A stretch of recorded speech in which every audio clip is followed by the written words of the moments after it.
Angel Tima Kone. Nata, Tini Yeshukuna Shido, Jisudo Ape, Kankanji Shilo, Tatika Amiashi Dine, Nata Nai Jaya Bido Ayadugo, Tisane Pizui, Turbadugo Tontinga, Taswanando Turunai Apelo, Toto Alunga, Tini Yeshukritanai, Tondo Situye Kedu, Siye Tokago, Tikalo, Situye Midiga, Mimigo Situye Yanai, Kandado Tugo, Netesi Jinga, Loki Muyene, Piona Shupri Chingu, Peshatai, Puena Illusion Taito to Midiga, Puna Taimatai, Pan Ushikomea, Leludo to Dile, Ayen Lukima, Ati Nango Kayami, Nasagago Signalo, Laura Piani, Ayaya Dunai, Nyango Tea, Petana Domubasido. Anyashima Sato, Dawi Mupito, Yeshukriti, Na Fodo, Iunitia, Dijima, Tanyo Domudi, who Omelo, Totiajo Nadi, Lusukedu, Sinon Gentai on, Sia Tokago Kayai, Todole, Piatki, Nukpatiarodi, Sinon Gene, Keloi, Tojo, Yuko Domudo Durodi, Taura, Puntin in the Gua, Yeshukri Ape, Kedin Jendo, Yosing Donga, Duropu, Ayayago, Natikayai, Tisa Humuga, to the Kenya to Tele, a to Shilemi, Tikale to the Kenya to Susan Lemi, to the Kengo, Narudi Nyempele, Naruku Nyempedom Lemi, Narudi Myunchi Dole, to the Kendi, Tessa Dideke, Pugu Nyempedom Munai. Angesalima, Nasenesti, Itoya Miago, Turbaru Ardri Pelo. Ape Chukumia Mapisu, Jana Lotru Iseko, Moglan Ludonga, Sagajonda Yinko Yingo Mapumi Chow, the Campia Shinai, Tessa Pelo, Temuga, Wankan Mudodu, Shajosia, Jomishibe, Tamatiago, Mankanswa, Panchatado, Sia Damapile, Piatki Shinai, Kuku, Seta Jinga, Jusa Atulo, Diame Pito, a Chini Sagago Shonlo, a Jomuga, Tu Sagadi, Matiato Amudugu, Poamia Selemi, Tudu Isagadi, Kuna Gedu Salemi, Tuduri, Huminelli, Pile Padri, Hupiole, Tamatia Lama, Luetoi, a Chodo Drui Yunji Jingu, Molan Takai.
When was a Roman Catholic Church made?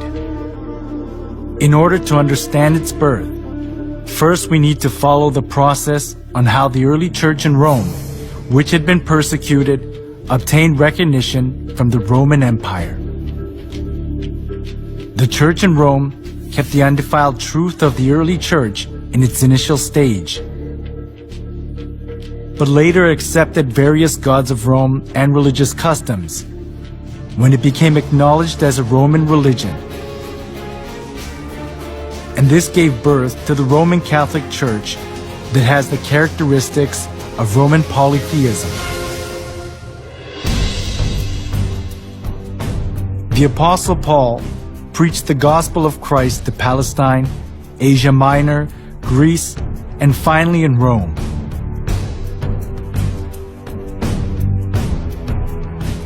The church in Rome was not welcomed in its initial stage.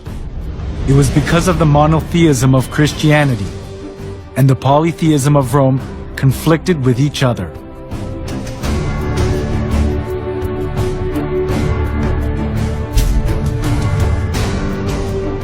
The Romans believed that everything, humans, places, and goods, was inhabited by divinity. As they accepted folk beliefs of the people they conquered, far more various gods and religions prospered in Rome.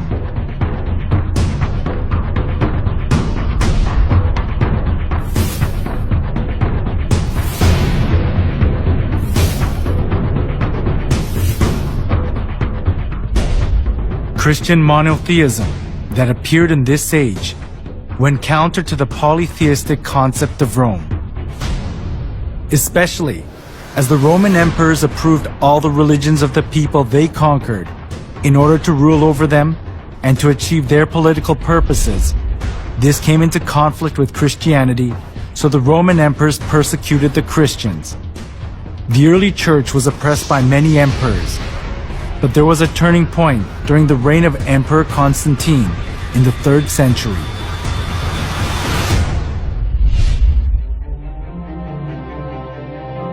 In 313, Emperor Constantine proclaimed the Edict of Milan. The edict approved Christianity as a legal religion of Rome and gave legal privileges and immunity from military duty and taxes to the Christian clergy.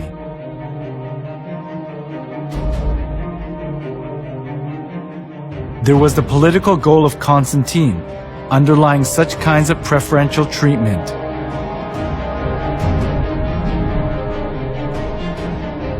It was Mithraism, the sun worship religion, that was diffused throughout Rome.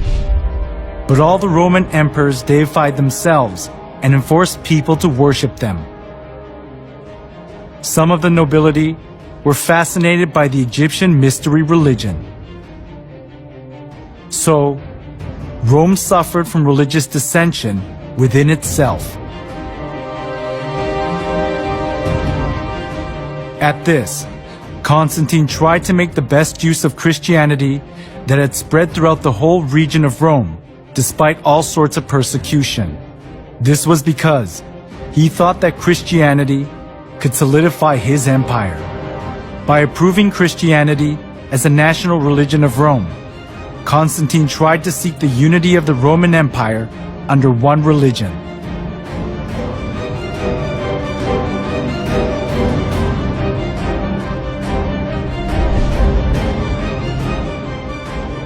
Thanks to Constantine's pro-Christian policies, many believers of the polytheistic religions of Rome streamed into the Christian church.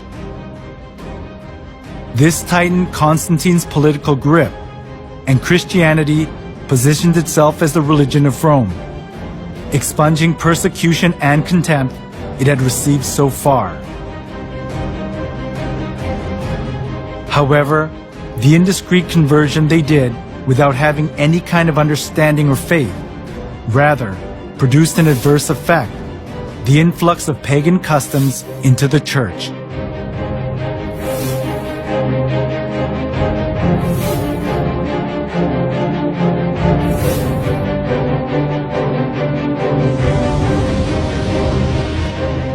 Those who were tainted with polytheism of Rome looked as if they had converted, but in actuality it wasn't easy for them to get rid of the religious rites and institutions of worshiping the sun, the moon, and the stars, and various gods and goddesses, which they had worshipped since their forefathers. The church in Rome sought for solutions to disburden the pagans when they converted to Christianity. It was to bring in things similar to the gods that the pagans had believed into the church. They thought they would increase the number of pagan converts by doing that.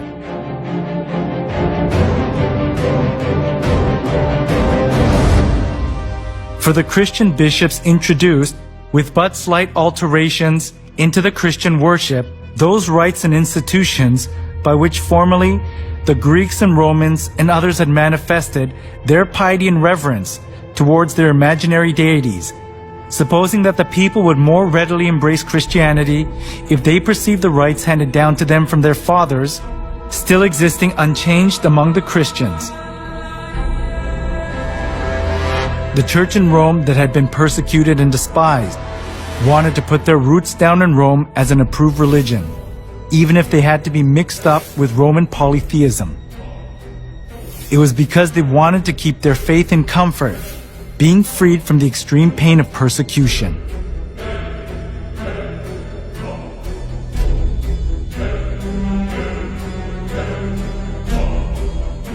To attract more pagans, the church in Rome tried to Christianize various kinds of pagan gods to suit the Bible. One of the most representative things among them was accepting pagan customs of the sun god worship tradition. The church in Rome identified Jesus with the sun god.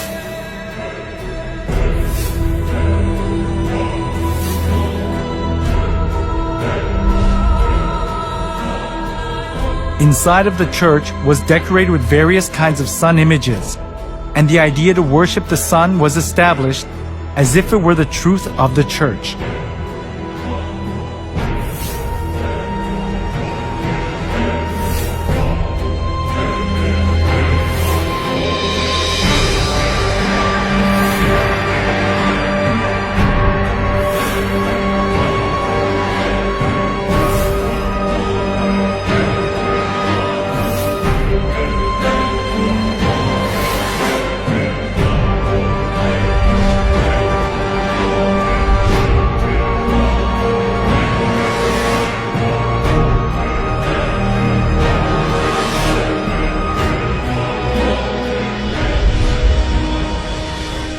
All judges, city people, and craftsmen shall rest on the venerable day of the sun. Constantine's edict in 321 played an important role in making the sun god worship faith to put its roots down in the church. Constantine continued to identify the sun with the Christian god in some way. When in 321, Constantine made the first day of the week a holiday, he called it the Venerable Day of the Sun, Sunday. The Christian church took over many pagan ideas and images. From sun worship, for example, came the celebration of Christ's birth on the 25th of December, the birthday of the sun. As the sun god worship mingled in with Christianity, the church in Rome was deprived of its purity of the early church and changed its appearance to the Roman Catholic Church.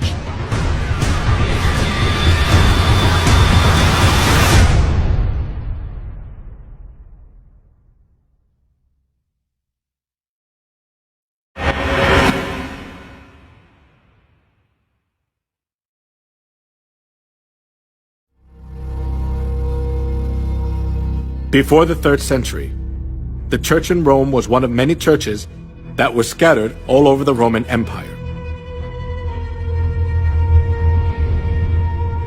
The reason the church in Rome later became the head of all the churches of the world and dominated the Middle Ages was because it joined hands with Emperor Constantine.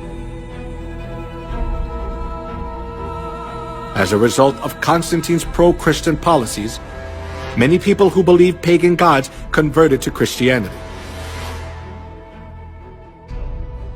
This consolidated Constantine's political position, and there was no need for the church in Rome to refuse the converts because it was a good opportunity to secure its religious position.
After the church in Rome accepted pagan idolatry and doctrines, it was quickly secularized.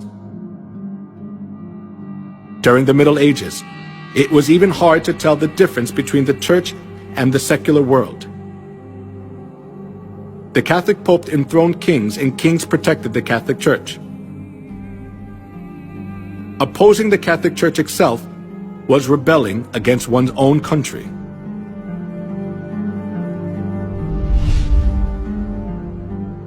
The Pope wielded an absolute power. We can see just how powerful he was through one incident, the humiliation at Canossa. That happened during the time of Pope Gregory VII. Pope Gregory VII claimed that the Pope could not be judged by anyone on earth, and he could dethrone emperors and kings, and excommunicated Henry IV, the Emperor of the Holy Roman Empire, in the course of the investiture controversy. As Henry IV was faced with the crisis of being dethroned, he went to the Pope who was in Canossa.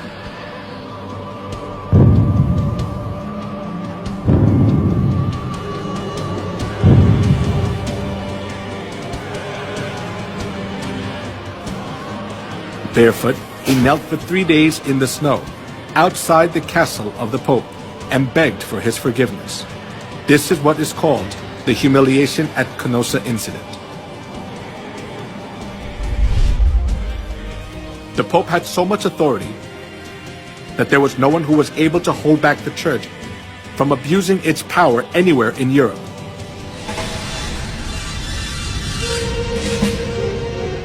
Not only that, the popes committed numerous crimes such as murder, blasphemy, simony, and adultery to hold on to their seat of power.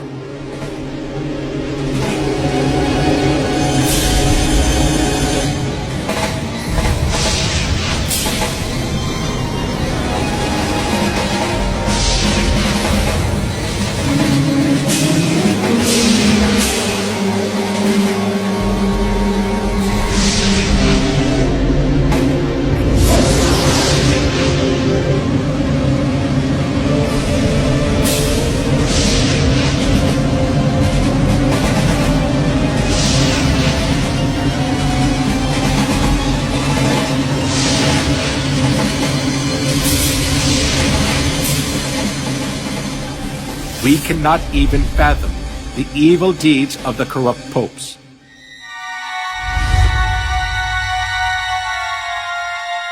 Among them, Pope Leo X enjoyed works of art and collected masterpieces.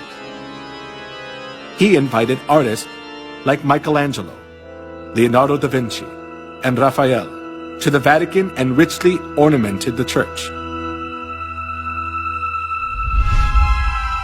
Being driven by his vanity, he constructed St. Peter's Basilica.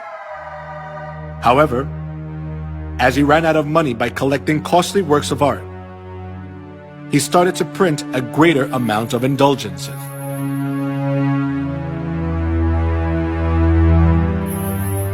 An indulgence is a certificate giving the forgiveness of sins. The Catholic priest propagated that people were guaranteed to enter the kingdom of heaven safer when they gave more money. Come, see for yourself. This is not just a simple indulgence. Even though you don't do confession, all your sins will be forgiven. Even the sins of your relatives in purgatory will vanish. Will you just leave your mother to suffer in the fire? Come here, everyone. Come. When you drop the coins in the box and it makes a clinking sound, then the souls will arise from the fiery purgatory.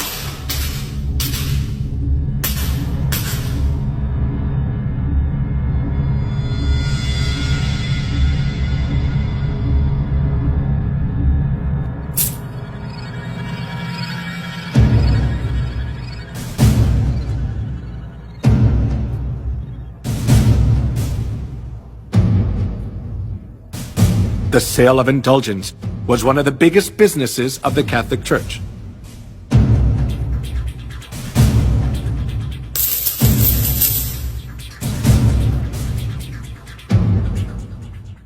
Since indulgences was a good solution for those who were seized by the fear of hell, numerous people gathered to buy the kingdom of heaven.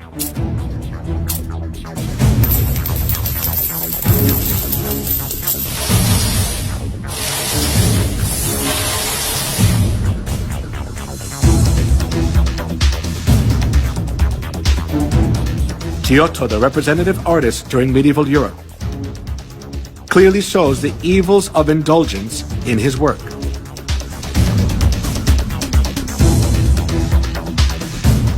The Last Judgment. In the painting, Jesus, the judge, is in the middle and the apostles are on both sides. Heaven is shown on the right and hell is shown on the left. One thing that is worthy of notice here is the scene where souls are weighed. A man who is on his knees presents a model of the chapel to three women. The name of the man is Enrico Scorveni. He was a notorious loan shark of that time. Because loan sharking was a big sin, he could never dream of entering the kingdom of heaven. However, even though Enrico was a loan shark, he bought indulgences and paid for his sins, and proudly purchased the ticket for the kingdom of heaven.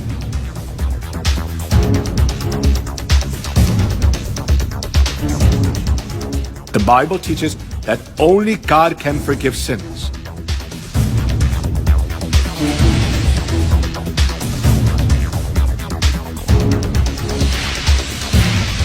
However, the Catholic Church insists that the Pope too has the authority to forgive sins.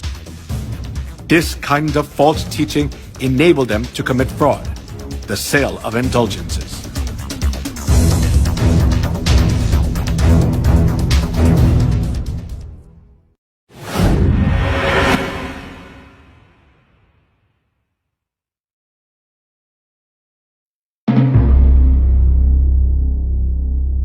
The Inquisition, run by the Catholic Church, is evidence that shows how corrupt and cruel the Catholic Church is. The Inquisition, which was established for religious trials,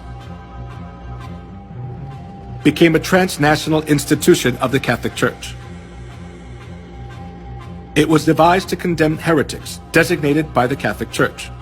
Heretics defined by the Catholic Church were the Christians who opposed the false insistence and doctrines of the Pope and wanted to live by the Bible. To rule over the world as they want, the popes tried to get rid of the Bible and restricted people from reading it.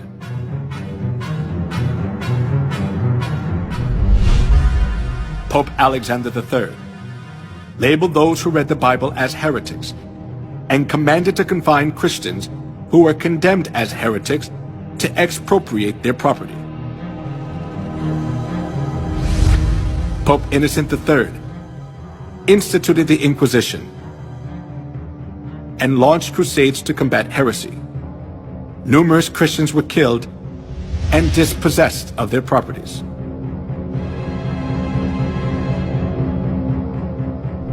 Pope Gregory IX claimed to punish heretics who did not repent, and appointed the Order of St. Dominic as the Inquisitor. Pope Innocent IV promulgated the bull Ad Extirpanda, explicitly authorizing torture, and commanded to burn everyone who opposed Catholicism. Here is the salient religious trial of the century. Giordano Bruno, a medieval astronomer, was charged as a heretic by the Catholic Church and burned at the stake. The reason he was burned was that he denied the geocentric theory and insisted on the heliocentric theory. After that, Galilei verified that the earth revolves around the sun. But he too was declared a heretic and was forced to recant his heliocentric view.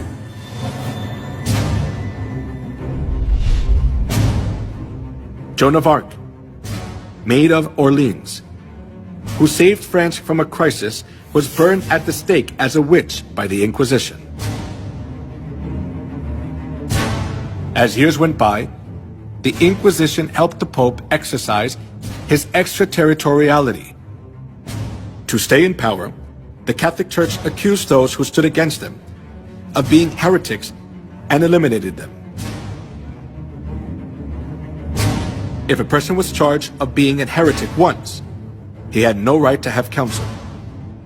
He was severely tortured and ended up being imprisoned for life or executed by fire.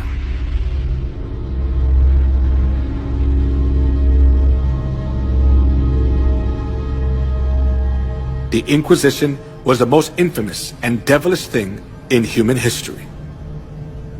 It was devised by the popes and used by them for 500 years to maintain their power. For its record, none of the subsequent lines of holy and infallible popes have ever apologized. He was given power to make war against the saints and to conquer them. Historians estimate that in the Middle Ages and early Reformation era, more than 50 million martyrs perished at the hands of the papacy. During the Dark Ages, 50 million innocent people were killed. In order to increase its wealth and power, the Catholic Church killed a great number of people. It is a distortion of history to call a murderer the apostle of peace. The Bible describes the crimes of the Catholic Church as below.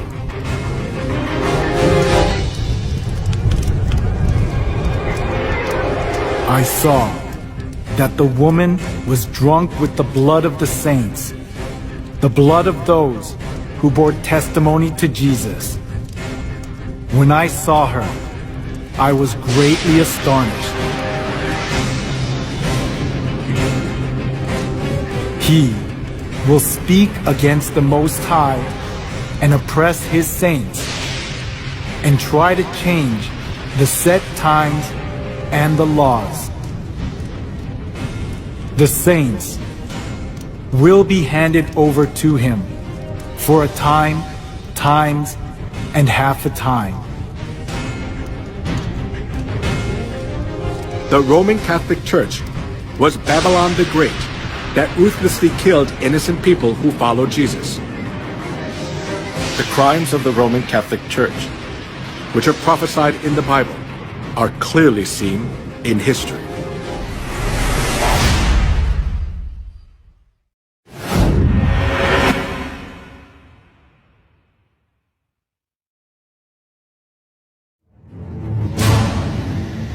In the Museum of Torture Instruments in San Marino in Europe, the torture devices which were used during the Dark Ages are displayed.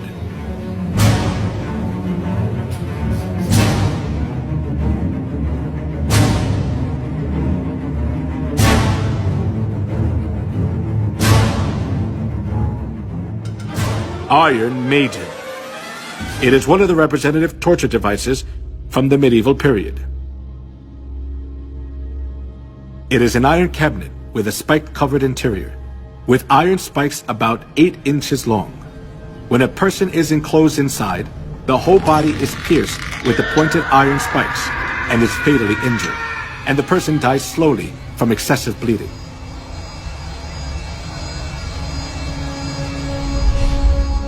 The torture device in the shape of a wheel was invented for execution. They tied a person around the wheel, then rolled it repeatedly over fire or spikes. They also bound the 4 limbs of a person on a wheel and crushed the bones using an iron bar or hammer. Then the person was thoroughly injured and died in pain, still bound to the wheel.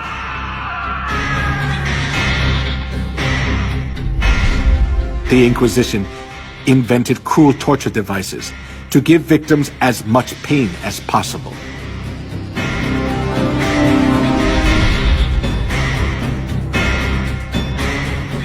A torture device with sharp iron hooks to tear off a living person's skin.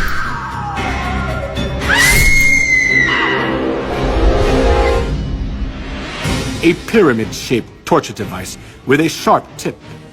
A person was put on top and suffered severe pain as a sharp point was inserted into the body little by little due to the body weight. Most of the time, tortures were carried out by Catholic monks or priests. They pulled out nails using pliers, burned parts of the body with fire, and crushed fingers and toes with torture devices. A pulley was used to lift a victim's body up, and then drop them to make all the joints go out of place. A person was burned alive while their hands and feet were tied. A chair with spikes was used to tie a person down, and it made blood come out from every part of their body. If a victim denied the Catholic Church's teachings, despite the hard torture, they poured boiling lead in the mouth or ears, or gouged out their eyes, or flogged them until parts of their skin flew off.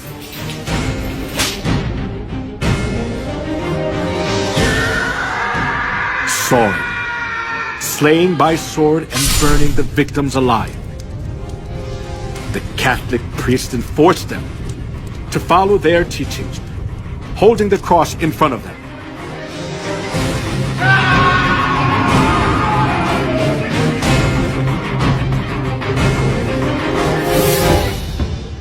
The persecution for anti-Catholics continued as a large-scale massacre. In 1209, 6,000 were slain to death at Berthiers. And 1211, 100,000 Christians were massacred at Lavaur. Though the massacre at Merindol, 500 women were locked in a room and burned to death. In the massacre of Orange in 1562, the Italian army sent by Pope Pius IV was commanded to slay men, women, and children. In 1572, approximately 100,000 people were massacred in Paris, France.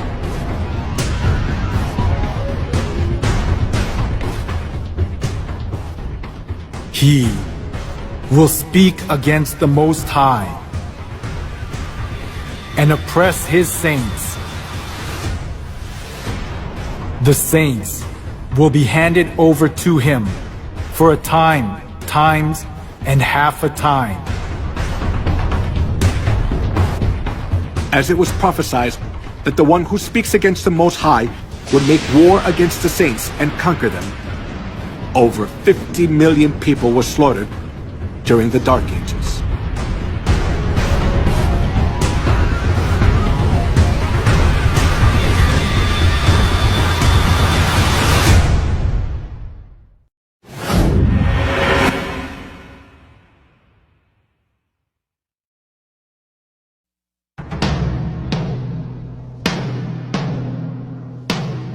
The cruel massacre of the Catholic Church during the Dark Ages continued to the Holocaust, which killed 6 million Jews, the most tragic event in human history.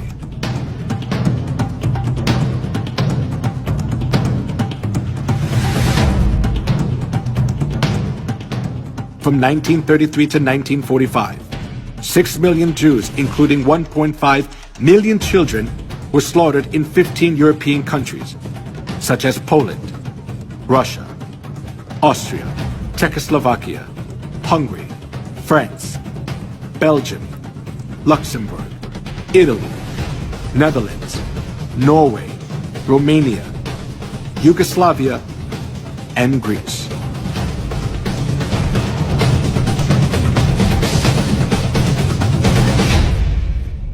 All property of the Jews was confiscated. Women were dragged naked in public.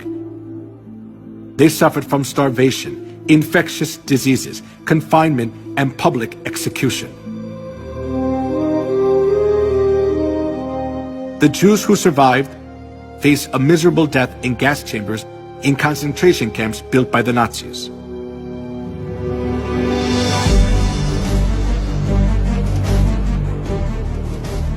When the gates of the concentration camps for the Jews were opened as World War II ended, the world was shocked.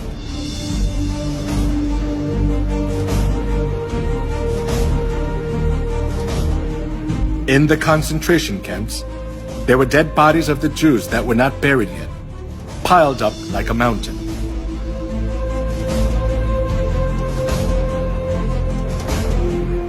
While Hitler massacred 6 million Jews under the pretext of ethnic cleansing, the Catholic Church publicly advocated Hitler's genocide of the Jews, claiming it stood for anti-Semitism.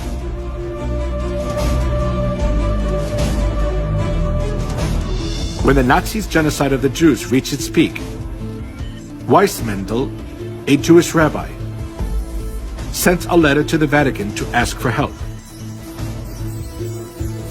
He begged the Pope to save the innocent Jews, especially young children. 1.5 million out of 6 million Jews who were slaughtered were children. His plea was a desperate outcry. However, the reply he received from the papacy was not just heartless, but blood-curdling. There is no such thing as the innocent blood of Jewish children. All Jewish blood is guilty, and the Jews must die, because that is their punishment for that sin.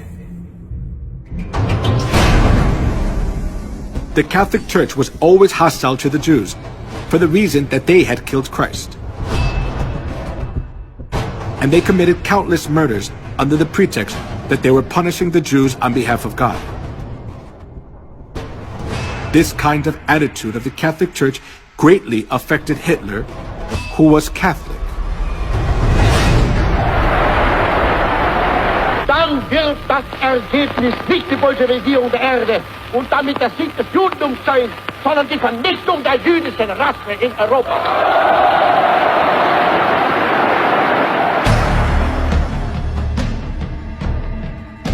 Hitler was a fervent Catholic.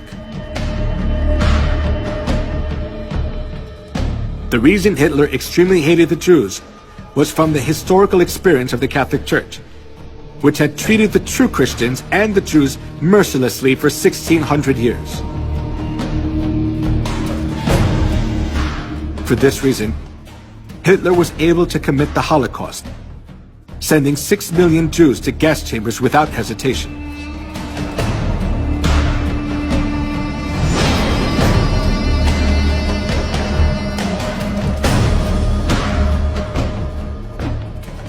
Before the massacre of the Jews began, the Catholic cardinals officiated in Mass for blessing the German Nazi guards.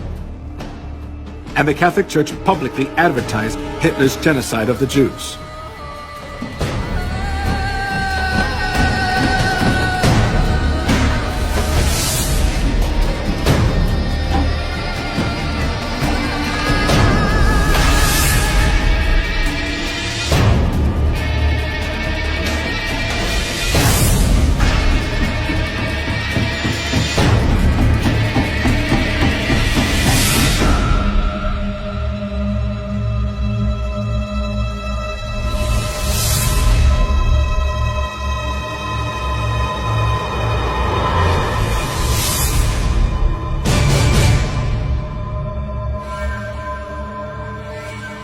The Catholic Church has committed crimes against humanity for centuries in the name of religion. They committed the crime of killing 50 million Christians. and the Holocaust of killing 6 million Jews.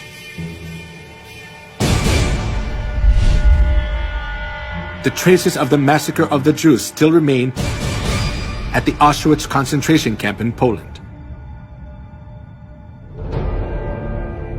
The pictures of the Jews and their belongings are displayed in the concentration camp, showing how the Jews were mistreated, cursed, and insulted.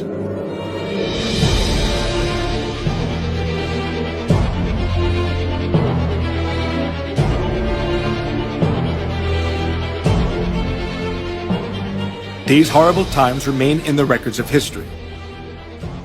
But all the errors of the Catholic Church are disappearing from people's memories, little by little.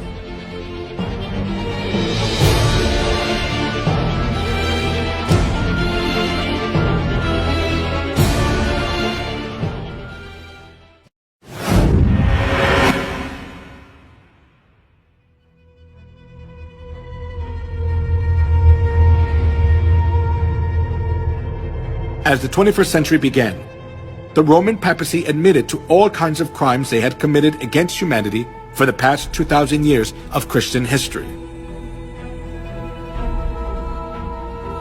They admitted their faults, such as the Crusades, anti-Semitism, the Inquisition, and witch hunts.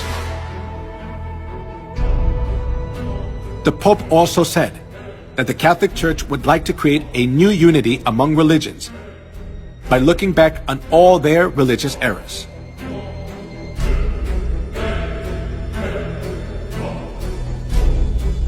However, can all the errors of the Catholic Church be forgiven by just admitting to all the crimes they committed against humanity in the past?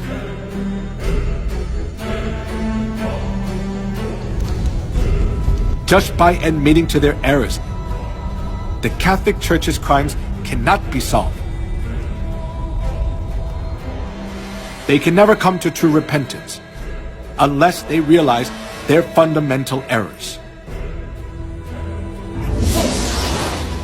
When viewed from historical facts and the prophecies of the Bible, the Catholic Church is an organization of the Antichrist, which has destroyed all the truths of God, paganized Christianity by accepting all kinds of pagan gods, and made numerous souls worship Satan, not God.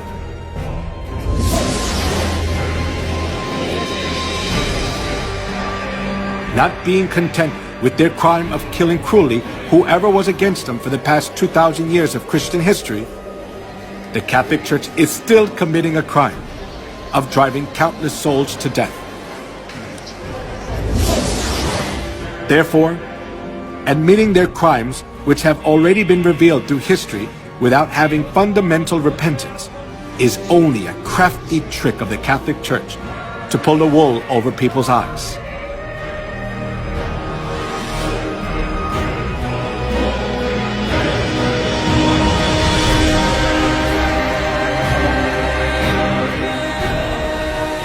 For such men are false apostles, deceitful workmen, masquerading as apostles of Christ.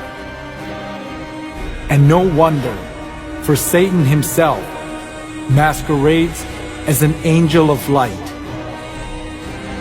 It is not surprising, then, if his servants masquerade as servants of righteousness.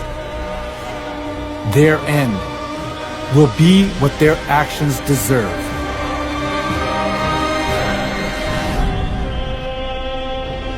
In human history, the organization which has killed the most people is the Catholic Church.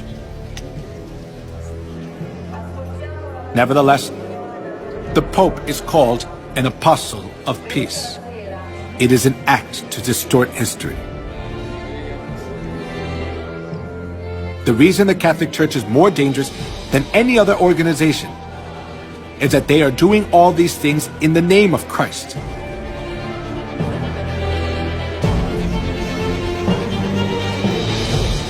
However, now the Catholic Church is revealing its detestable and hideous reality.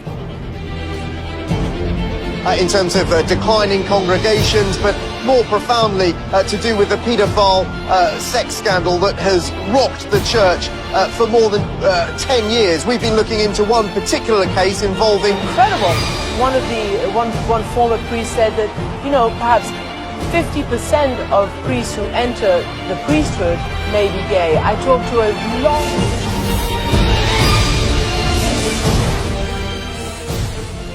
This is the living evidence which shows that Babylon the Great is falling apart, being judged by God's wrath as it has been prophesied in the Bible.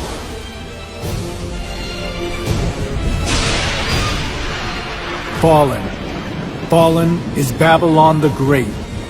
She has become a home for demons and a haunt for every evil spirit, a haunt for every unclean and detestable bird.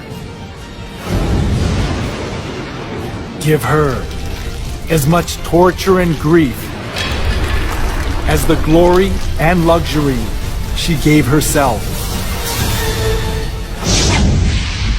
She will be consumed by fire. For mighty is the Lord God who judges her.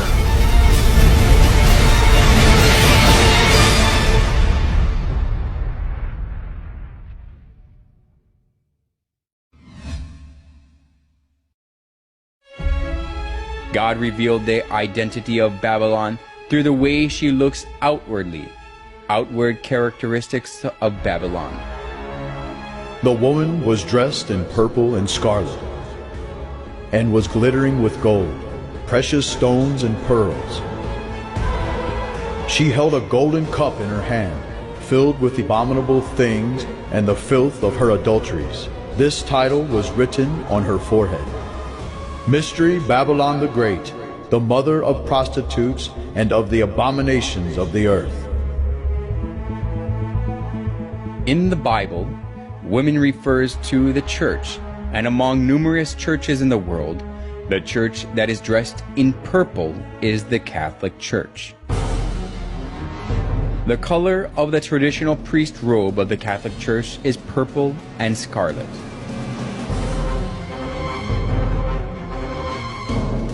We can also confirm that the church that decorates its interior and worship utensils with gold, precious stones, and pearls is the Catholic Church. And in addition, it is only the Catholic Church that give Mass holding the golden cup, true to the words, "She held a golden cup in her hand."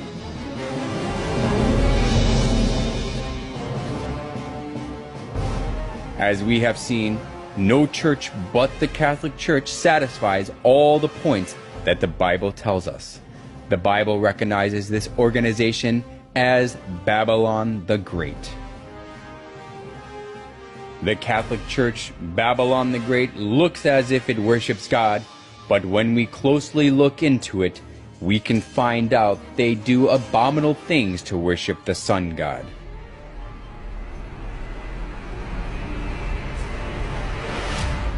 The Roman Catholic Church disguises itself as an angel of light, but it craftily introduced the customs of detestable idolatry and the sun worship of ancient Babylon. So the Bible recognizes it as Babylon the Great.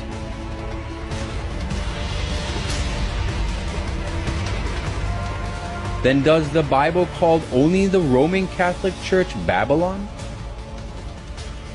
It also calls the Protestant churches which keep the Sunday service and Christmas originated from the sun worship as Babylon too. This title was written on her forehead: Mystery Babylon the Great, the mother of prostitutes and of the abominations of the earth. In the Bible, women refers to church. So, a prostitute means a false church that practices lawlessness. The Bible tells us that Babylon the Great, which is expressed as the mother of prostitutes, is the Catholic Church and the Protestant churches. Small prostitutes that come from the Catholic Church are small Babylons.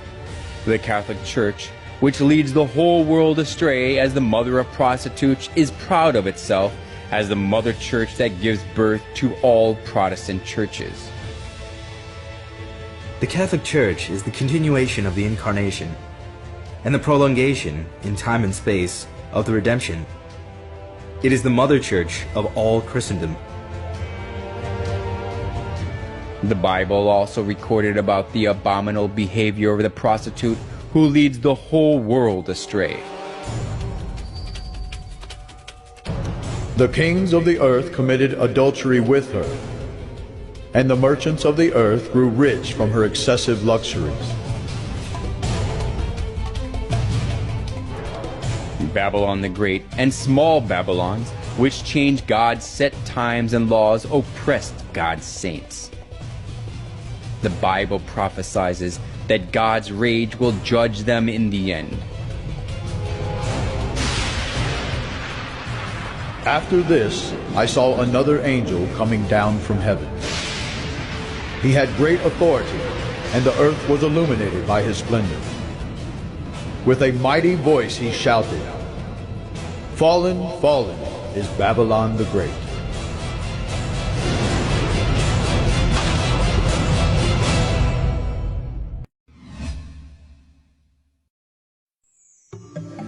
Piazza di Spagna, where the movie Roman Holiday was filmed, just below the Spanish Steps, which became famous where Audrey Hepburn ate ice cream, there is a boat-shaped fountain, and we can see that the water is running out of the sculpture of the sun. The head of the boat is embellished with the Pope's coat of arms and the papal tiara. The tiara is the symbol of the papacy. The fact that the tiara is at the head of the boat tells us that the Pope is the very person who leads the sun worship. It is easy to see the tiara in many places of the Catholic Church.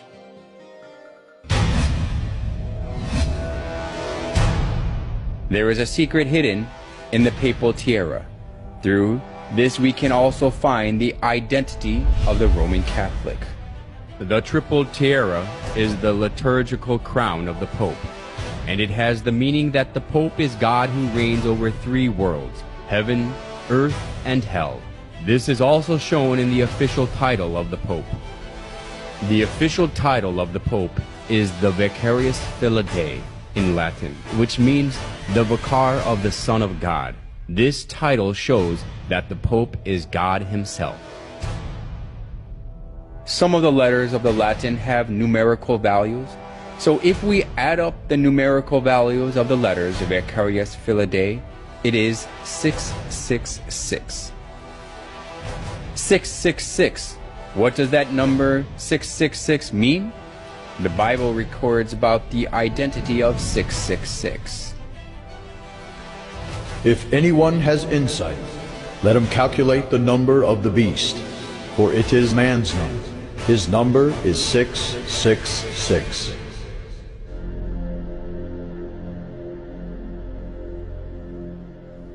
Every reformer, without exception, spoke of the papacy as the Antichrist. The 666 is a figurative number, telling us the identity of Satan who stands against God. The prophecy of the Bible and the religious reformers with one voice clarifies that 666 and the beast refer to the Pope or the papacy that stands against God. Through the title of the Pope and the respectful treatment he receives, we can confirm again that the papacy stands against God. The Catholic Church calls the Pope God of the earth.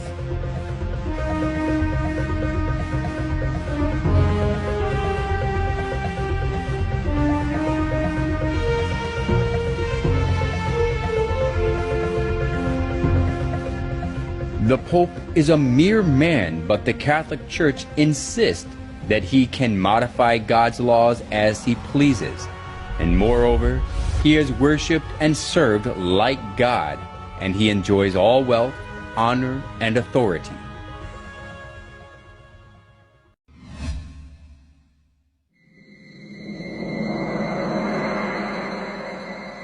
The obelisk standing in the center of St. Peter's Square is closely related to sun worship.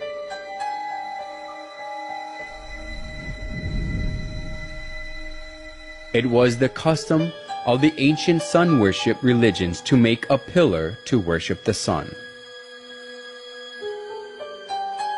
Obelisk was set up at a temple or tomb as a monument to worship the sun god.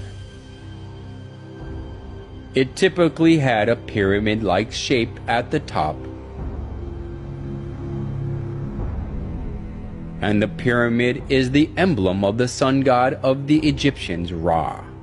Like this, the obelisk was made for the sun god. Then, why are the obelisks, the symbol of the sun worship, set up in front of the Catholic churches? When we look carefully at the obelisk standing in front of the Catholic Church, it has the star-shaped divine light and cross, which are symbolize the sun.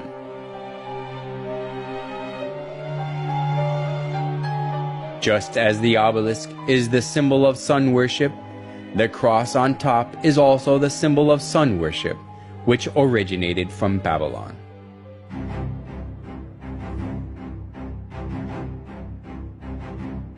Crosses are also found in the murals of ancient Babylons and Assyria, especially the image of cross on the headband of the sun god Tammuz shows that the cross is originated in Babylon. The Egyptians used the Ankh cross. The shape of the cross made of two wooden poles, which the church started to use, came from the ancient Chaldean region. In the Chaldean Empire, the adjacent regions, including Egypt, the cross was used as a symbol of Tammuz. So, it is certain that the cross was made to worship the sun god.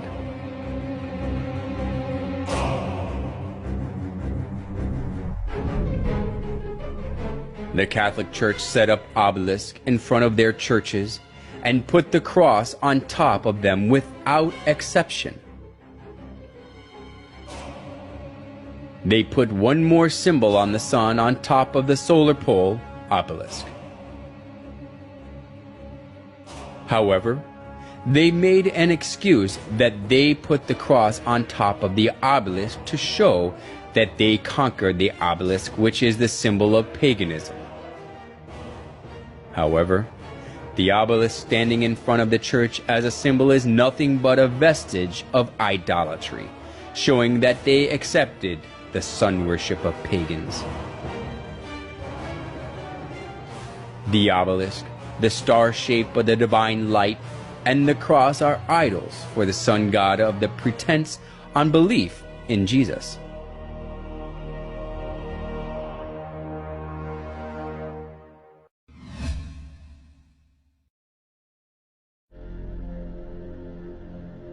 The Pantheon is the oldest monument still standing in Rome.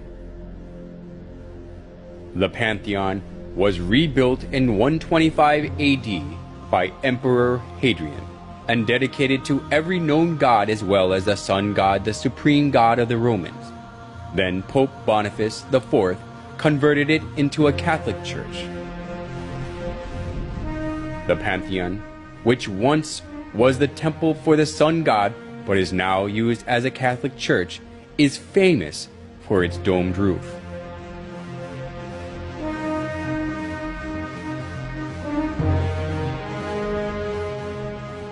This domed roof is the figuration of the sky and the universe.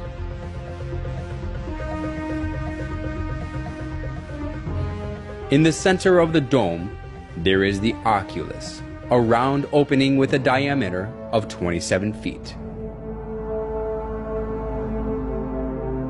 The sunlight from the oculus is reminiscent of the round sun in the sky. The sunlight coming through the oculus lightens the inside of the church, and it creates an effect of the presence of the sun in the church.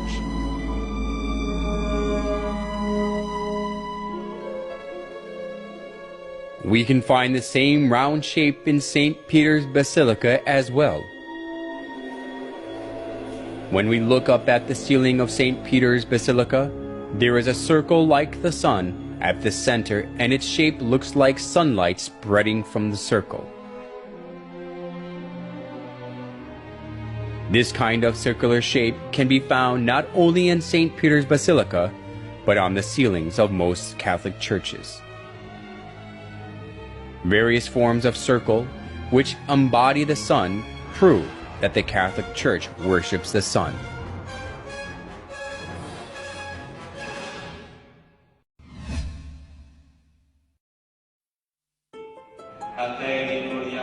We can find another characteristic of the sun worship in the Catholic Church in their use of lamps and candles.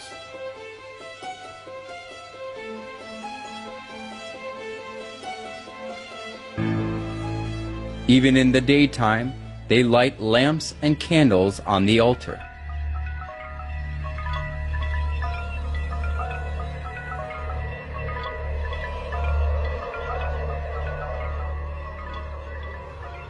People buy the candles displayed before the statue of Mary, saints, and popes so that they can light the candle, put it on the altar, and pray.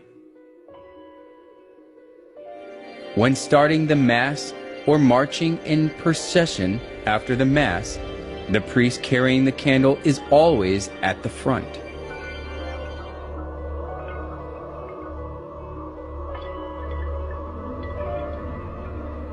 Where does the use of candles in Catholic Church come from?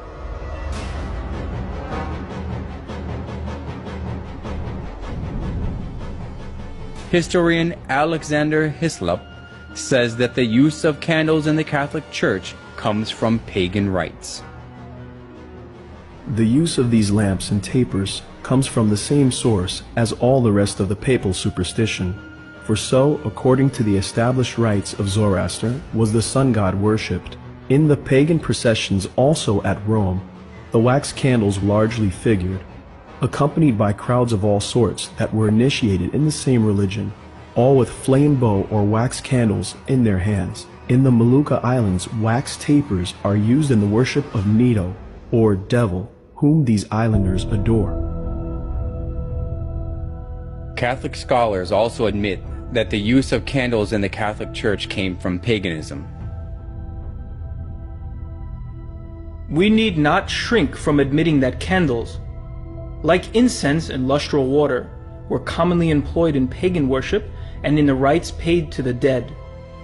We must not forget that most of these adjuncts to worship were not identified with any idolatrous cult in particular. They were common to almost all cults.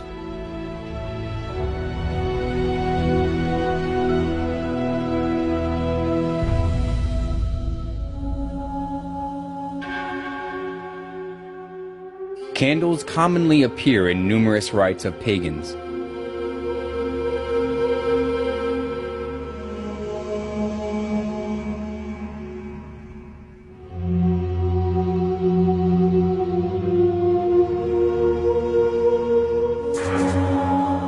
And it proves that the use of candles in the Catholic Church comes from sun worship.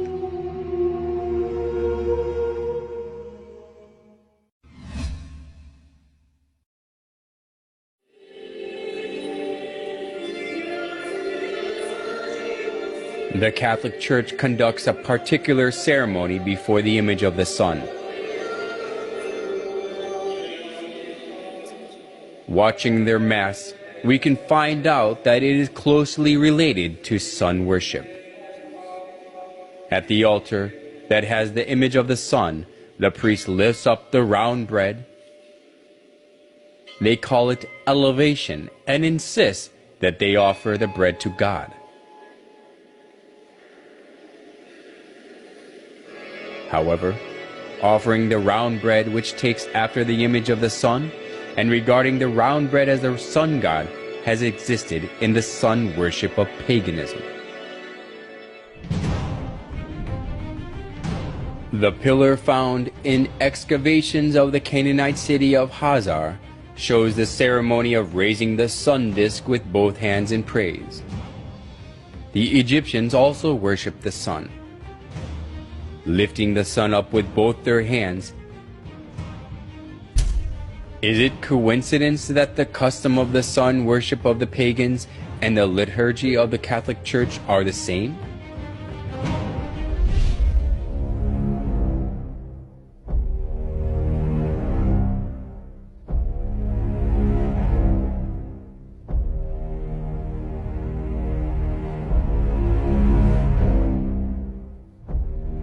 On special days, they put the bread in the sun-shaped frame and go parade through the streets for public display. The believers all kneel down before the bread to show their respect and adoration. Curiously enough, the monstrance, which is the vessel used to display the consecrated Eucharistic bread, has a sunburst pattern.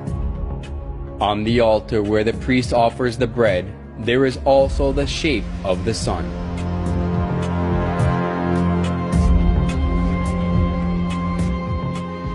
By offering the bread in the sunburst pattern, they worship the sun.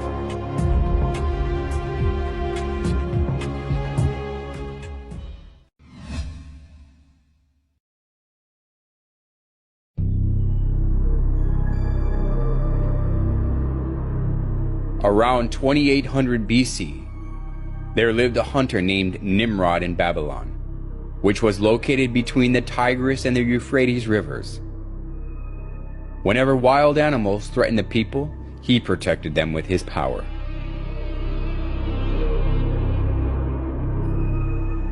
As people respected and supported him, Nimrod became arrogant and incited people to build the Tower of Babel.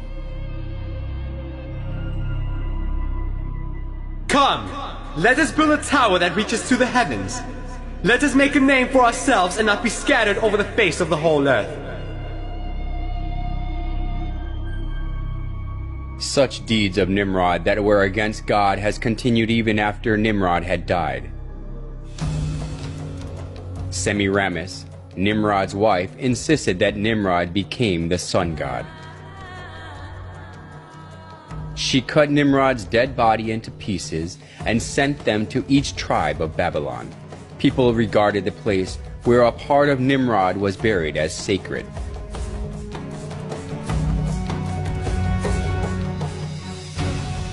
She also claimed that Nimrod was reincarnated as her son. The sun god Nimrod was reincarnated as my son Tammuz. He who believes and follows Tammuz follows Nimrod. As Semiramis ruled over Babylon in place of her young son Tammuz, she maneuvered people into worshiping her. Monuments of Semiramis carrying her child Tammuz in her arms were set up all over Babylon, along with various images symbolizing the sun god. The sun worship and the mother-child worship, which was a scheme devised by Semiramis, put down roots as a religion of Babylon.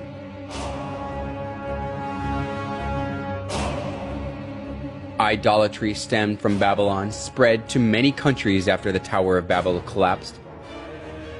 It is because when the Babylonians were scattered over the whole world, they brought the sun worship and the mother-child worship. The sun worship and the mother-child worship were assimilated into the cultures and religions of many countries, and they came to have various forms and names.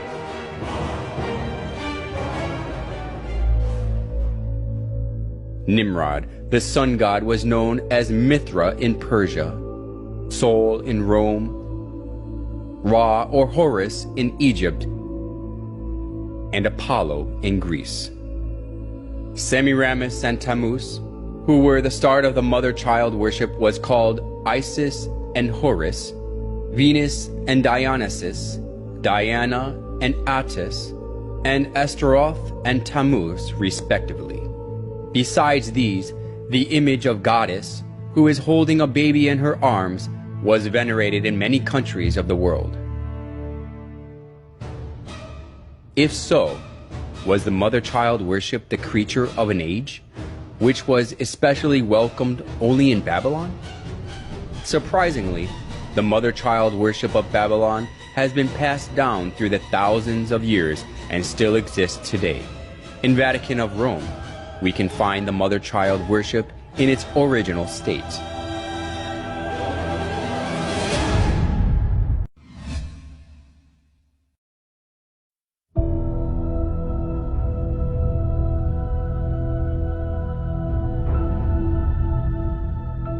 The statue of Virgin Mary with baby Jesus stands in the eye-catching place in the Catholic Church, whether it is a big cathedral or a chapel in a small town.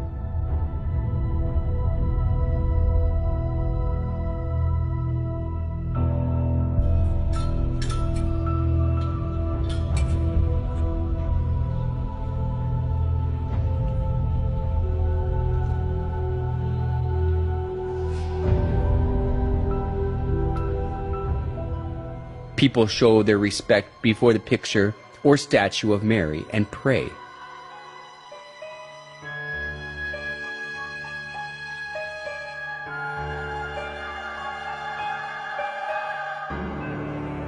Even the Pope prays before Mary with his head lowered.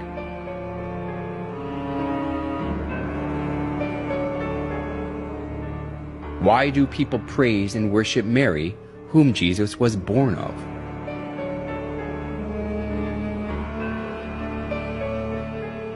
A famous Catholic bishop and writer, Alphonsus Liguori, explained in his writings that it is far effective to pray to Mary than to Christ.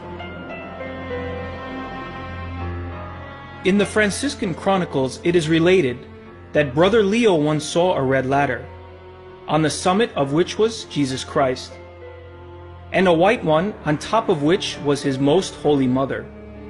And he saw some who tried to ascend the red ladder, and they mounted a few steps and fell. They tried again and again fell. They were then advised to go and try the white ladder, and by that one they easily ascended. For our Blessed Lady stretched out her hand and helped them, so they got safely to heaven. The story, which was made by the exuberant imagination, sounded plausible.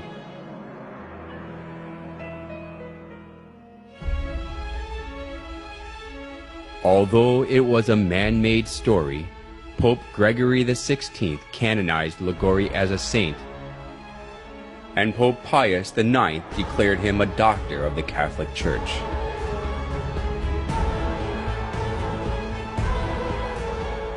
Now Catholics are taught that it is better to pray to Mary, who is merciful and understands us.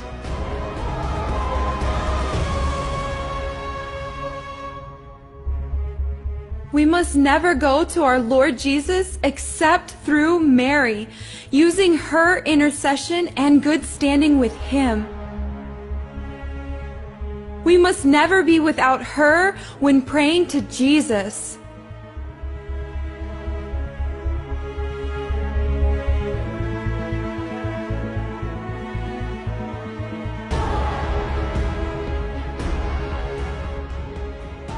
The plausible logic that Jesus cannot refuse Mary's request because she is his mother is shown well even through the image of Mary and baby Jesus.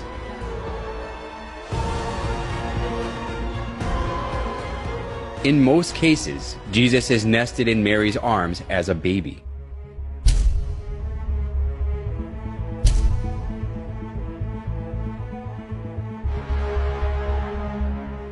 This downgrades Jesus to a little baby who is always dependent on Mary and lets people think that he can do nothing without Mary.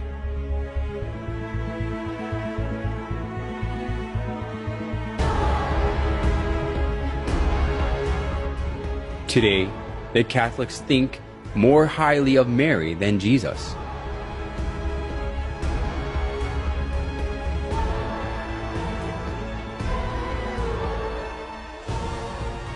They call Mary the Mother of God which implies that she is above God.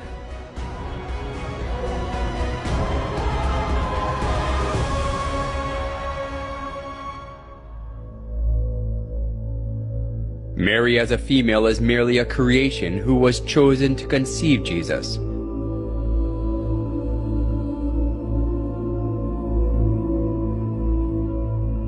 How ridiculous it is for a creation to be called the Mother of God, because God used her womb to be born in the earth.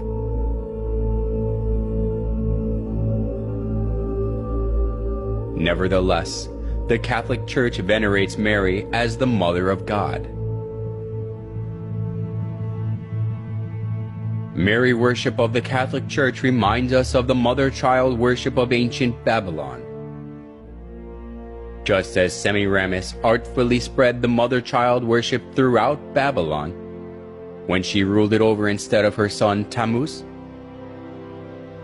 the Catholic Church now makes people worship Mary, not God, by accepting the mother-child worship from Babylon.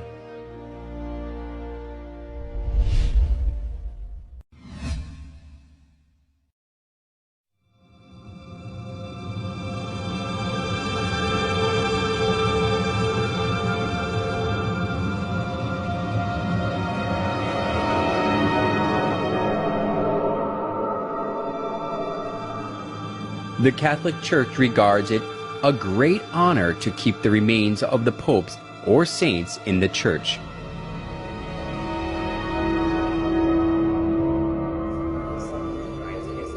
Since numerous worshippers pray before the remains of popes or saints, the church, that possesses many articles and remains of those who were canonized as saints, is highly valued.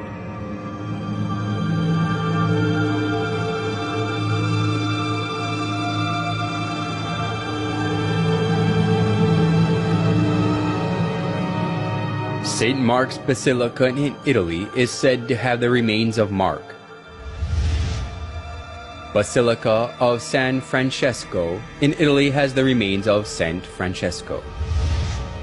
And it is believed that the skulls of the wise men who visited baby Jesus are kept in the Cologne Cathedral in Germany. People kiss the displayed relics and the coffins that contain the remains and pray for God's blessings before them. The veneration of relics of the Catholic Church even took the form of decorating the church with human bones.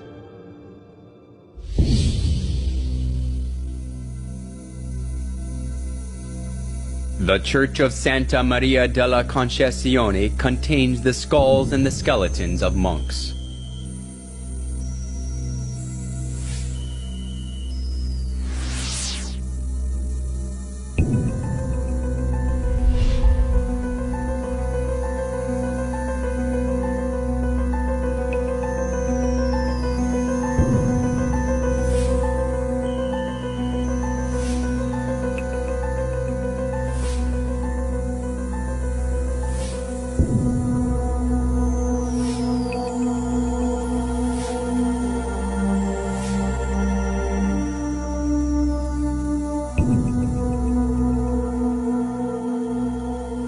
A Catholic church in the Czech Republic is designed with the bones of over 40,000 human bodies, and it attracts people.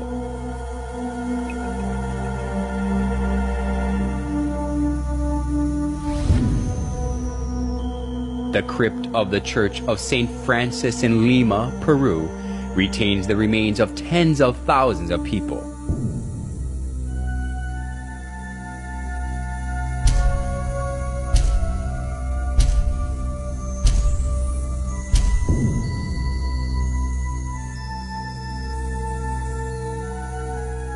Usually, we shudder to think of the bones and coffins of dead people in the church.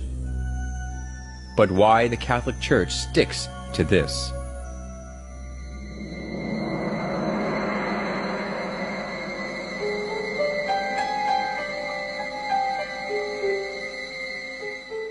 You will find that Catholics are encouraged to honor the saints by imitating their holy lives, by asking them to pray to God for us, and by showing respect for their remains, their images, and the like.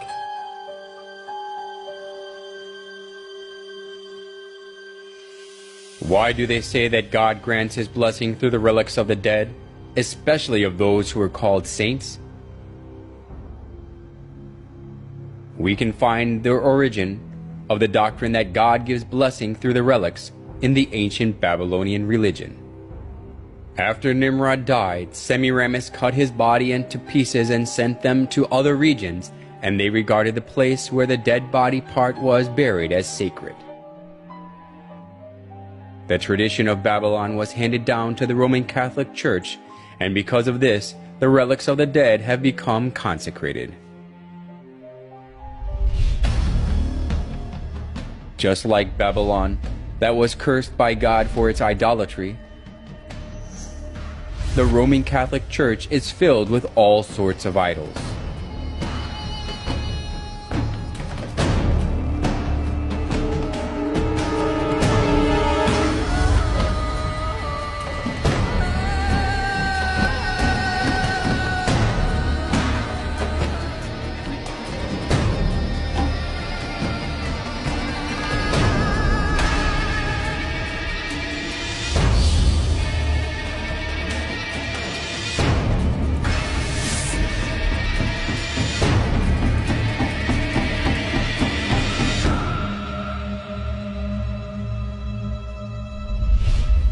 In the name of God, the Catholic Church lures many souls into worshiping idols, not God.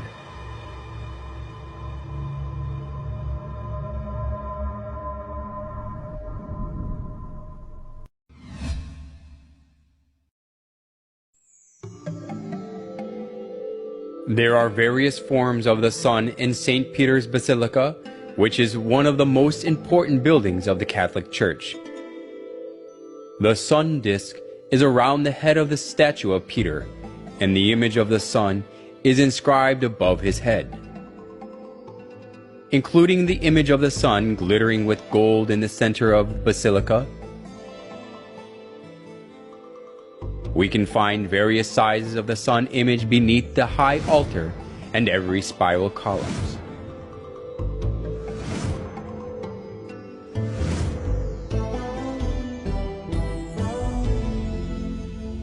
Even the cross on the altar and the utensils used for communion and the priest's costume have the sun images.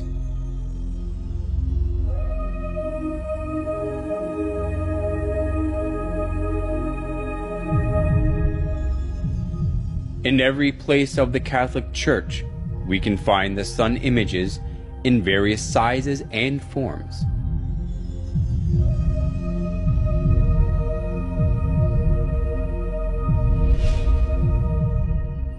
Among the various forms of the sun in the Catholic Church, some has a picture of a dove in it.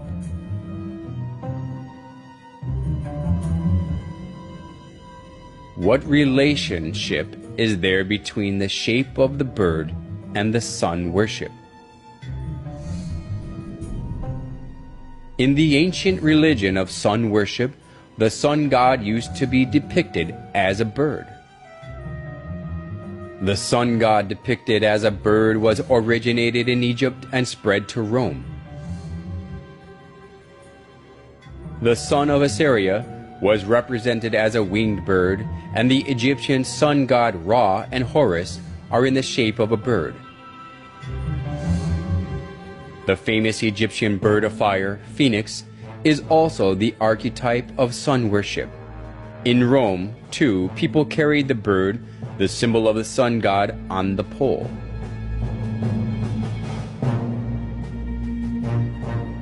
Then why does the high altar in St. Peter's Basilica have the image of the sun with the bird in it?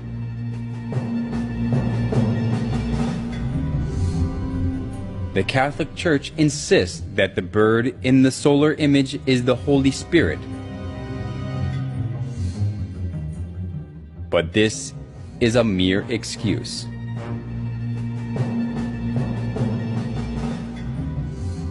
When we trace back the customs of sun worship, the bird is the winged sun god that the sun worshippers served.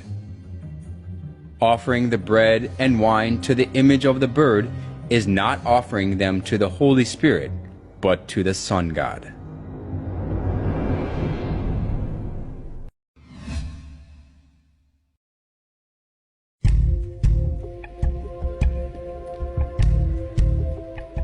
St. Peter's Basilica is located in the Vatican City.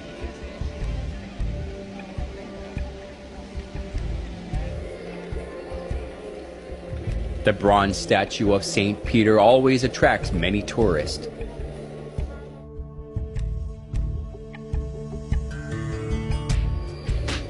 People believe that their wishes are realized when they pray by touching the foot of Peter, so the feet of the statue have been worn away.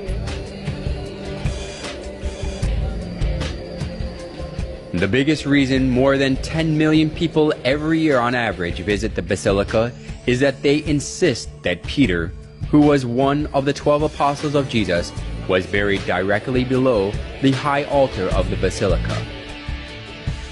These are totally unfounded rumors, but people pray for God's blessing before the altar with blind faith.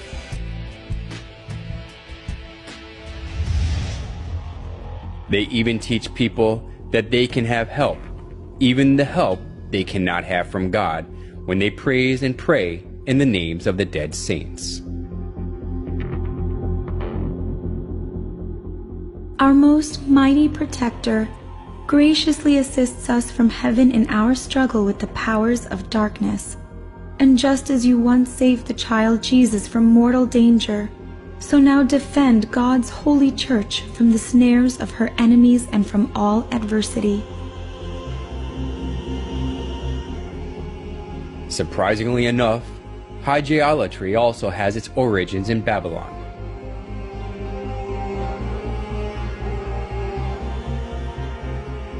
Since the Babylonians had some 5,000 gods, there were plenty to choose from.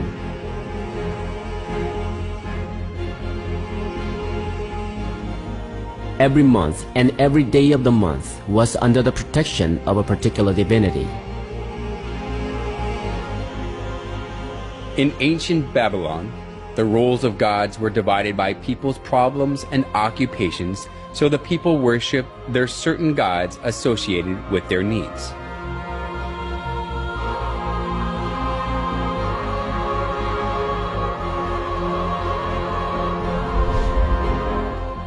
It has continued in the Catholic Church. The Catholics pray to the certain saints associated with their problems so that they can receive help. Just as we go to see different doctors according to the kinds of diseases, the Catholics go to different saints according to their needs. Just as they downgraded Jesus as a little child who depends on Mary through Mary worship, hygielatry also deceived people to think that Jesus is weaker than the dead saints, so he cannot give them help.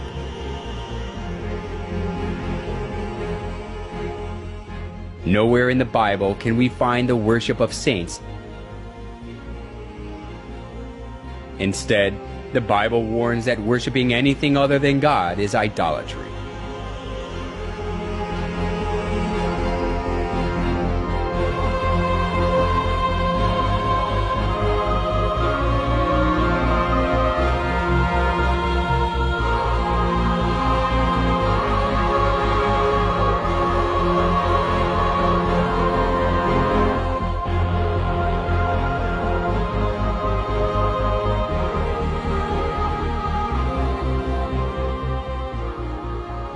The Catholic Church even deleted the second commandment of the 10 Commandments so that they can worship the saints.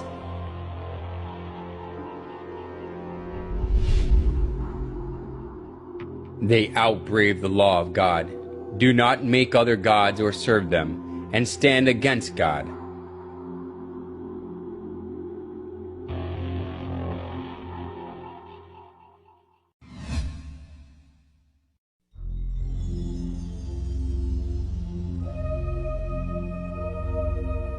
In St. Peter's Square as well, the image of the sun is skillfully hidden. In a round circle of the square, there is a cross with an X through it. It looks exactly like the symbol of the Babylonian sun god Shamash. The Babylonians called the sun god Shamash, and his symbol is the cross with an X through it. So we can easily notice that St. Peter's Square is modeled on the symbol of the Babylonian sun god Shamash. It even has one more circle inside it, just like the symbol of Shamash. The Babylonian sun god Shamash also appears in the image of a wheel. The ancient sun worshippers believed that the sun god rides the chariot, and they regarded the wheel of the chariot as the sun. To our surprise, St. Peter's Square has the shape of a wheel. The obelisk in the middle of the square is an axle. The square itself is the wheel. We can notice that St. Peter's Square is also the figuration of the sun.